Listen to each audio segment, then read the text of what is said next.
realization over the years that being alone doesn't equate to being lonely. When you cultivate a deep personal relationship with yourself, you never really truly feel like you're alone because we're done creating a home for yourself from within.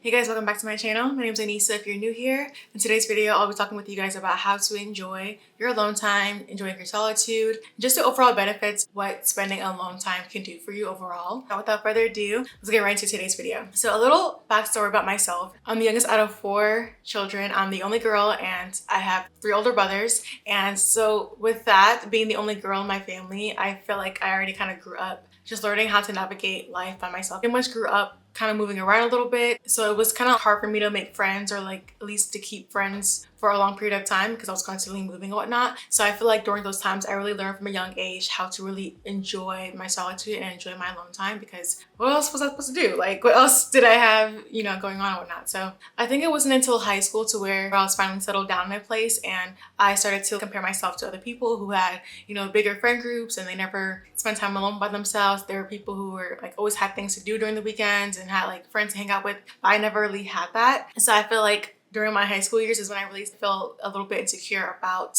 being alone and not really having like my own personal friendship group. So because of that, I feel like I craved that so much. And just to be clear on this video, it's completely normal to desire human connection and to want people around you and want friendships and want relationships. But it's one thing to like desire that and another thing to not physically be able to go a long period of time by yourself, or not being able to do things by yourself, wanting to be around people out of fear and desperation. Like I was saying, in high school, I definitely started to feel insecure a little bit. Over time, that definitely kind of changed because I did join like a dance group, because I am a dancer first, and I know I've been dancing for like 20 plus years. Irrelevant, but I definitely felt like I had like my dance friends and whatnot. Even being in those dance groups, having people to hang out with and having people to do things with, I still felt a deep sense of loneliness. And it was like, that's when I realized like, how can I finally get to this space in my life to where I have all these different friends from my dance group and I'm constantly having like people to meet up during the weekend, I'm having people to hang out with, but I still feel alone, So, and that's when I realized that feeling alone and being alone,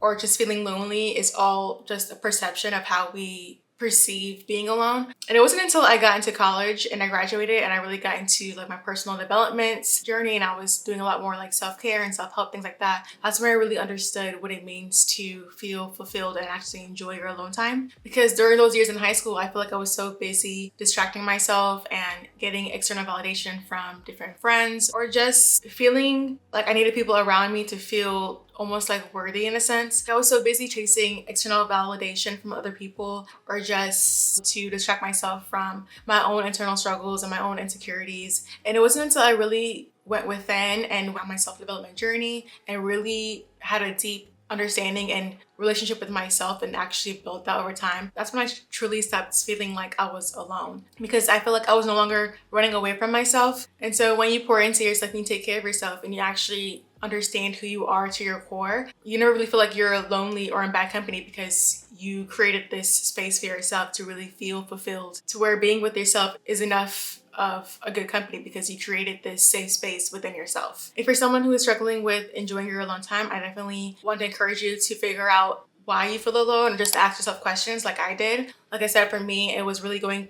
deep within to figure out, okay, am I using other people as distractions? Am I seeking external validation from other people? Am I afraid of my own internal dialogue? Do I need other people around to feel okay, or to feel worthy, or to feel, X, Y, and Z? So differently, I just want to challenge you guys to really ask yourself questions as to why you feel alone. Because like I said, for me, once I really started challenging those questions towards myself, I really came to the conclusion of like, oh, I feel this way because I don't really feel safe within myself. And once you figure out those questions, I want to challenge you guys to combat that and figure out how you can kind of overcome those insecurities and overcome those personal struggles, whatever it is that you're dealing with, to learn how to be by yourself. Because I feel like a lot of people as well too are kind of running on autopilot almost, to where every decision that they make is pretty much focused and tailored on keeping themselves in a cycle of not having to deal with what's going on in their own head and what's going on internally. So once you just really take that first step of just spending maybe a day to yourself and really questioning yourself,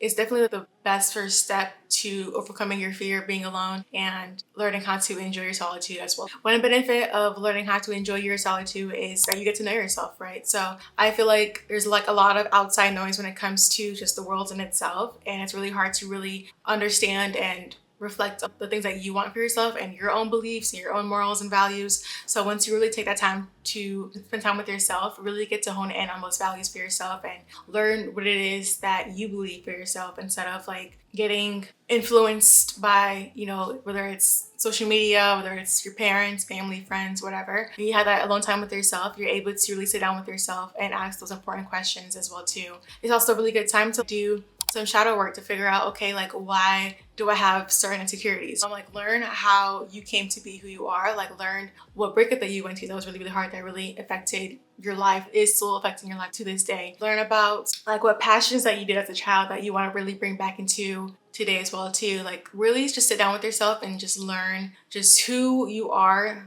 down to your core and just really captivate on that, so that way you can really have a really deep understanding of who you are. And once you do that, you realize that it's so worth it going within and doing those things, because like I said, when you don't go within, you kind of go throughout your life being like almost just living in your ego and living in a way that is like a hurt version of you. When you like sit down and actually take time to heal and uncover those insecurities from your past and really spend time with yourself, you really get to grow into this best version of yourself that has overcome your insecurities and has worked through their problems and is not carrying baggage from past seasons into the next one. Just getting to know yourself just more deeply allows you to eliminate distractions and be able to get clear on what you want out of your life when it comes to like your goals, your ambitions, your personal life and relationships. It really allows you to get clear on what it is that you want without that outside noise. The next benefit of spending time alone is that you get to pour more into yourself. The first step when it comes to learning how to enjoy your solitude is to learn your love languages and pour those love languages back into yourself. If you guys don't know what love languages are, there are 5 different love languages. There's physical touch, quality time, words of affirmation, acts of service, and gift giving. There's a whole like personality quiz on it too. I can insert it down below if you guys are interested, but really taking the time to figure out what your love language is really important, because you'll understand what it is that you need to really feel fulfilled and to feel loved. Once you have a better understanding of your love language, you're able to pour that back into yourself. So my love language is quality time. So I love going on my solo dates and doing different things around the city and really just spending time with myself and in my solitude. It just feels really, really good to just be by yourself and not have to like accommodate your time for anybody else or be in anyone else's time, or to really, I guess, absorb other people's energy, because again, when you're with other people, it's really easy to like absorb their values and their beliefs and whatnot, or they can also really seep into your energy as well too. So really having that time to yourself to where you can just like go out and just have your own internal dialogue. You don't have to overthink the conversation or whatever the case may be. You can just be to yourself. For me, I love doing quality time. I went on my first solo trip earlier this year. I have a video as well too if you guys want to check it out, but that trip was so healing and it was actually so much fun. I was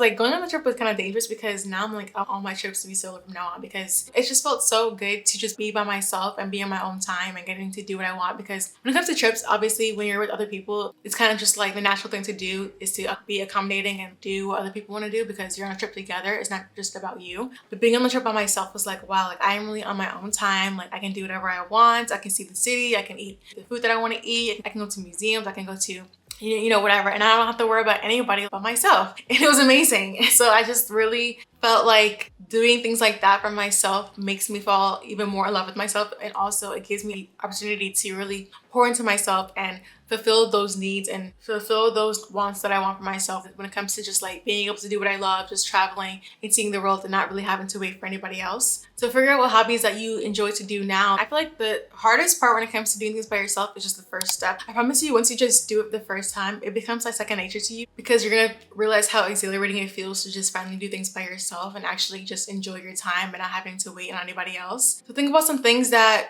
you always wanted to do, but you feel like you're being held back by waiting on somebody else, you know, like whether that's traveling, whether that's going to a restaurant that you wanted to try, whether that's going biking or going to the gym, working out, seeing a new city, like figure out whatever that is for you and give it back to yourself. Like if your love language is physical touch, you can get some facials, get massages, get a pet. If your love language is acts of service, you can pretty much learn how to set up things for yourself that are gonna save you the hassle and the mental energy. So like doing meal prepping, that way all your food is taken care of for the week and you don't have to think about cooking at all for the week, right? Or investing into convenience, whether that's like pre-booking certain appointments ahead of time, or investing into a cleaning service, or investing into whatever the case may be, but finding little things like that to really save you time and headache. That way you're pouring into yourself. If your love language is words of affirmation, you can write little love letters to yourself, and it'll be like a really cute solo date to where you can write to your future self and then have it sent back to you maybe a year from now.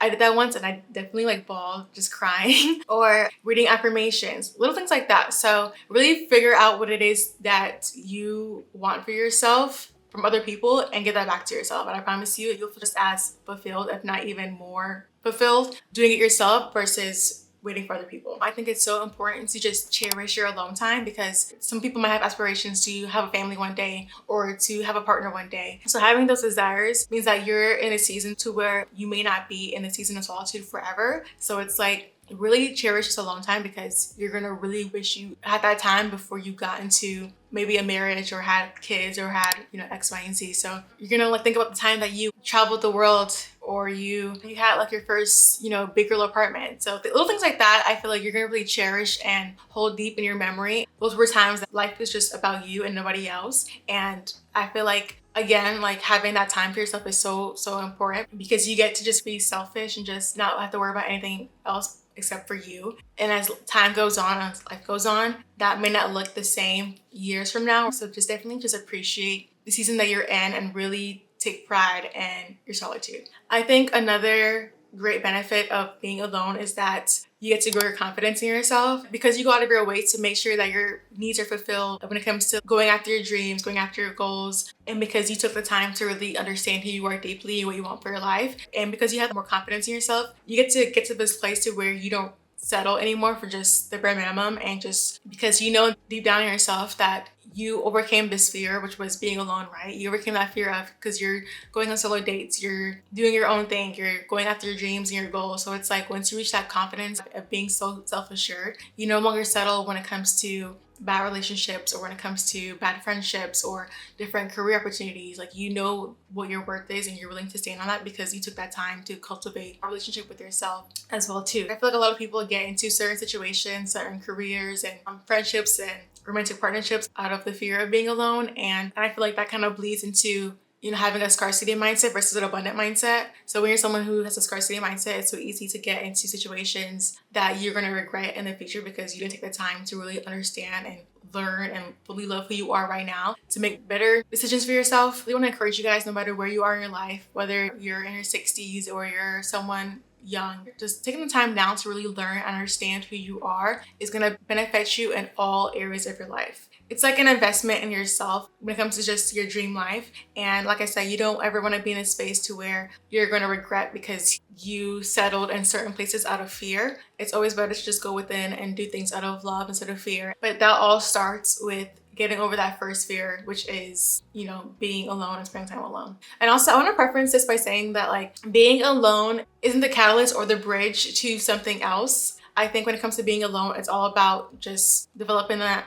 relationship with yourself. Like, I know there's certain people who feel like, okay, I'm going to be alone because being alone is going to get me to my future partner faster, or it's going to get me to X, Y, and Z faster. But it's not about the end goal of finding a future, whatever. It's about yourself and living your life for you. It's about building that strong sense of self. That way you have an overall well-fulfilling life and just a confidence to go after what you want and to love yourself, to not settle in every areas of your life. So the decision to spend time alone and learn how to enjoy your solitude should be strictly for you and not any like end goal, right? But I think just enjoying your solitude just helps cultivate you as like a well-rounded human being as well too. Everything starts with us, right? It starts with within. It starts with learning who we are and loving ourselves enough to create that home for ourselves. That way, when it comes to the different paths that we take in life, we go through it with just more self-assurance and confidence that no matter what, we're gonna have ourselves at the end of the day, and we don't need certain things to prove of our worthiness because we proved that worthiness already